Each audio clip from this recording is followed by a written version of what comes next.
حسبنا اللہ ونعم الوکیل حسبنا اللہ ونعم الوکیل۔ السلام علیکم ورحمۃ اللہ وبرکاتہ۔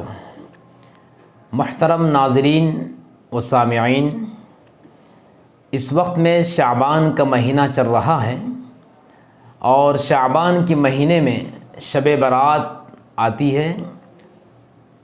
حدیث پاک کے اندر نصف شعبان، لیلۃ نصف شعبان کا تذکرہ ہے، یعنی کہ شعبان کی درمیانی والی رات، یعنی کہ 15ویں رات کا تذکرہ حدیث پاک کے اندر بھی ہے اور اس کی باضابطہ فضیلت بیان کی گئی ہے۔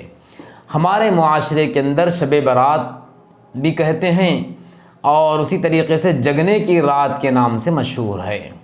تو آئیے اس حقیقت کو ہم آپ کے سامنے بیان کرنا چاہتے ہیں کہ شب برات کیا ہے۔ احادیث کے اندر تقریباً 10 یا 10 سے زیادہ صحابہ کرام سے یہ بات منقول ہے کہ اللہ کے رسول صلی اللہ علیہ وسلم نے اس رات کی، یعنی کہ شب برات کی فضیلت کو بیان فرمائے ہیں، اور اس رات میں نبی اکرم صلی اللہ علیہ وسلم جنت البقیع، جو مدینہ منورہ کے اندر ایک بڑا اور مقدس قبرستان ہے، وہاں تشریف لے گئے تھے اور وہاں کے قبرستان میں آرام کرنے والوں کے لیے دعا فرمائے تھے۔ اور اسی طریقے سے حدیث میں یہ بھی آتا ہے کہ نبی اکرم صلی اللہ علیہ وسلم نے ارشاد فرمایا کہ اس رات میں اللہ تبارک و تعالی ندا لگاتے ہیں کہ خبردار ہو جاؤ، آگاہ ہو جاؤ کہ ہے تم میں سے کوئی معافی چاہنے والا، مغفرت چاہنے والا، تو میں اس کی مغفرت کر دوں۔ ہے کوئی مبتلائے مصیبت، ہے کوئی پریشان زدہ شخص جو اپنی پریشانی کا شکوہ مجھ سے کرے، پریشانی کو دور کرنے کی دعا کرے، تو میں اس کی پریشانی کو دور کروں گا۔ اللہ تعالیٰ آسمان سے ندا لگاتے ہیں، اس کا بھی تذکرہ حدیث میں موجود ہے۔ اسی طریقے سے یہ بیان کیا گیا ہے حدیث پاک کے اندر، یہ مفہوم ملتا ہے کہ حضور صلی اللہ علیہ وسلم اس رات میں قیام فرماتے تھے، اور قیام فرمانے کا حکم فرمائے ہیں کہ قیام کا مطلب یہ ہے کہ جاگیں اور جاگ کر عبادت کریں، اور رات میں جاگیں، قیام کریں، عبادت کریں اور دن میں روزہ رکھیں، یہ بیان کیا گیا ہے۔ تو روزہ رکھنے کی بھی فضیلت آئی ہے۔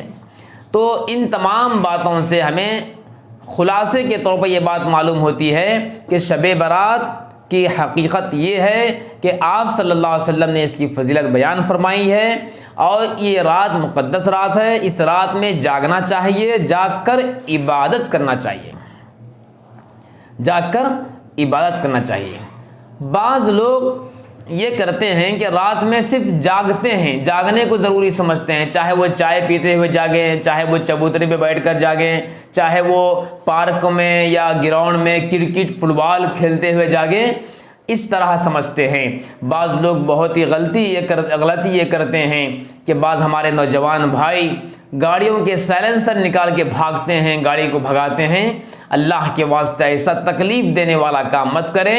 ایسا نہ ہو کہ ہمارے برادران وطن، ہمارے کوئی بھائی یہ نہ سمجھیں کہ اسلام ایسا کیسا ہے کہ اسلام جگنے کی رات میں گاڑیوں کے سلنسر نکال کے بھاگنے کا حکم دیتا ہے۔ کئی لوگوں کے ذہن میں یہ نہ ہو جائے، غلط فہمی نہ پیدا ہو جائے، اسی لیے ہم اپنے عمل سے اسلام کو بدنام نہ کریں۔ لہذا ہم سب کو چاہیے کہ رات میں اگر بشاشت ہے اور نشاط ہے، چستی ہے، پھرتی ہے، تو آپ جاگیے، جتنی دیر ہو سکے، 2 گھنٹے، 4 گھنٹے، 5 گھنٹے، یا پوری رات بھی اگر ممکن ہو سکے تو جاگیے۔ اگر نیند آ رہی ہے تو آرام کر لیجئے، لیکن نیند کو دور کرنے کے واسطے ہوٹلوں میں ٹائم پاس کرنا، پارکوں میں ٹائم پاس کرنا، گراؤنڈ میں ٹائم پاس کرنا اچھی بات نہیں ہے۔ اب رات میں جاگ کر کیا کرنا چاہیے؟ مستقل اسلام میں تو ایسا کوئی حکم نہیں ہے کہ جو ہے اتنے سورے پڑھیں، اتنے رکعت پڑھیں، ایسا کچھ نہیں ہے۔ قیام اللیل کر کے اللہ کی عبادت کرنا ہے۔ اب عبادت کیسے بھی کریں، نماز پڑھیں، نفل نماز پڑھیں جتنا ممکن ہو سکے، یا قضائے عمری پڑھیں، قضا جو اپنی نمازیں ہوئی ہیں۔ نماز پڑھنا بہت ضروری ہے۔ اگر کسی کی نماز چھوٹ گئی ہے تو اس کی قضا کرنا، قضاء عمری کرنا، اس کو قضاء عمری بولتے ہیں، کہ جتنی نمازیں میری پہلے چھوٹ گئی ہیں فجر کی نمازیں، ظہر کی نمازیں، عصر کی نمازیں، مغرب کی نمازیں، عشاء کی نمازیں اس کی قضا کرتے رہیں۔ فجر کی ایک 10 نمازیں قضا پڑھ لیجئے، ظہر کی 10 نمازیں قضا پڑھ لیجئے، عصر کی، اس طرح سے جو ہے جو نمازیں قضا بھی ہیں جتنے ممکن ہو سکے قضا پڑھنے کا اہتمام کریں۔ اگر یہ بھی نہ کر سکیں تو کم سے کم بیٹھ کر قرآن کی تلاوت کریں، قرآن پڑھیں۔ اگر قرآن بھی پڑھنے نہیں آتا، ہمارے بعض بھائی ایسے بھی ہیں جن کو قرآن پڑھنے نہیں آتا، تو تسبیح لے کر سبحان اللہ سبحان اللہ، الحمدللہ الحمدللہ، اس طرح سے آپ ذکر کر سکتے ہیں۔ اور ایک بات جو بتائی گئی ابھی کہ آپ صلی اللہ علیہ وسلم قبرستان تشریف لے گئے تھے جنت البقیع، اس رات میں ایک مرتبہ، زندگی میں ایک مرتبہ آپ سے واقعہ پیش آیا ہے، لہٰذا اس رات میں قبرستان جانا فرض و واجب نہیں ہے، لیکن ایک بار چونکہ ہمارے پیغمبر تشریف لے گئے ہیں، اگر ہم جاتے ہیں تو پھر ٹھیک ہے، اچھی بات ہے، قبرستان جانا چاہیے۔ اور قبرستان جانے سے اپنی موت بھی یاد آتی ہے، اپنے مرحومین کے لیے اثار ثواب بھی کر سکتے ہیں، لہذا قبرستان جانے کا اہتمام کر سکتے ہیں، مستحب کے درجے میں ہے، لیکن اس کو ضروری نہ سمجھیں، واجب نہ سمجھیں۔ ہمارے پیغمبر چونکہ ایک بار تشریف لے گئے ہیں، اس لیے اگر ہم جانا چاہیں تو جا سکتے ہیں اور جا کر موت کو یاد کریں۔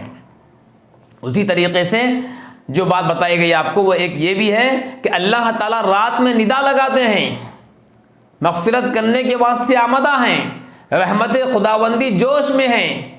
دیکھیے اللہ کی رحمت بہانہ ڈھونڈتی ہے، رحمت خداوند بہانہ می جوید، کہ رحمت خداوندی، اللہ کی رحمت بہانہ ڈھونڈتی ہے، لہذا اللہ کی رحمت بہانہ ڈھونڈ رہی ہے کہ آج کی رات مقدس رات ہے، آؤ میرے بندے، گنہگار بندے اب تک جو گناہ کے اندر مبتلا تھے، شراب پیتے تھے، جھوٹ بولتے تھے، کم تولتے تھے، کیسے کیسے گناہ کے اندر مبتلا تھے، بدکاری کے اندر اور جو ہے بدنگاہی کے اندر، بے حیائی کے اندر، جو بھی برے کام کے اندر ہمارے بندے اور بندیاں تھی یا مصروف تھے، گناہ کرنے کے اندر مصروف تھے یا تھی، وہ سب آئیں، ہم معاف کرنا چاہتے ہیں، لہٰذا ہمیں اللہ سے معافی مانگنا چاہیے۔ آج کی رات میں خوب گڑ گڑا کے دعائیں کرنا چاہیے شب برات کے موقع پر۔ اور جو پریشان حال ہے، شکوہ کرتے پھرتے ہیں، ہم کو ایسا ہوا، ہم کو ویسا ہوا، ہمیں فلاں مصیبت میں ہیں، فلاں بیماری میں ہیں، ارے بھائی کسی سے شکوہ کرنے سے کیا ملتا؟ کوئی دنیا والا، کوئی مالدار، کوئی دولت مند، کوئی بھائی، کوئی بہن، کوئی ماں باپ ہماری پریشانی کو دور کرنے والے نہیں ہیں، مشکل کشا، حاجت روا صرف اور صرف اللہ ہے، اللہ ہے۔ اس رات میں، شب برات میں ہم اللہ سے کہیں کہ اے اللہ ہم فلاں مصیبت میں مبتلا ہے، فلاں پریشانی میں مبتلا ہے، ہماری مصیبت کو دور کر دیجئے۔ اللہ کی ذات سے بہت قوی امید ہے کہ ہماری مصیبت کو دور کریں گے۔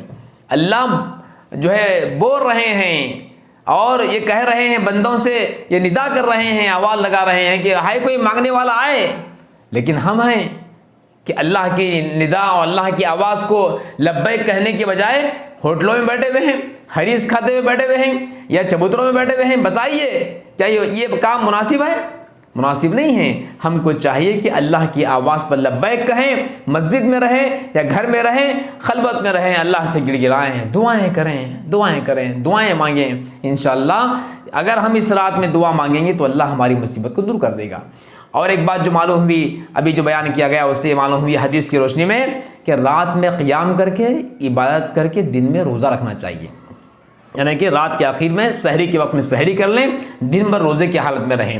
روزہ رکھنا یہ ایک روایت میں ثابت ہے، لیکن فرض و واجب نہیں ہے، لیکن اس نیت سے رکھیں کہ ایک حدیث میں چونکہ اللہ کے رسول نے ارشاد فرمایا ہے، روزہ رکھنے کا حکم فرمائے ہیں، اور اسی طریقے سے آپ صلی اللہ علیہ وسلم ہر مہینے کے 3 دن، جس کو ایام 20 کہتے ہیں، ایام 20 میں آپ صلی اللہ علیہ وسلم روزے رکھتے تھے، ہر مہینے کی چاند کی 13 تاریخ، 14 تاریخ اور 15 تاریخ، یہ 3 دن روزہ رکھتے تھے۔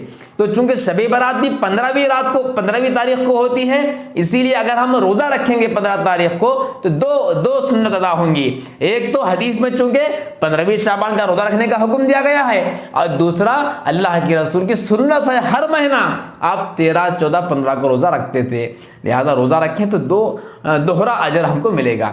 یہ چند باتیں تھی اس وقت میں عرض کی گئی، اس کے علاوہ دیگر جو بدعات اور خرافات کیے جاتے ہیں یہ سب غلط بات ہے، ان باتوں پہ عمل کرنا چاہیے جو ابھی آپ کو بیان کیا گیا ہے۔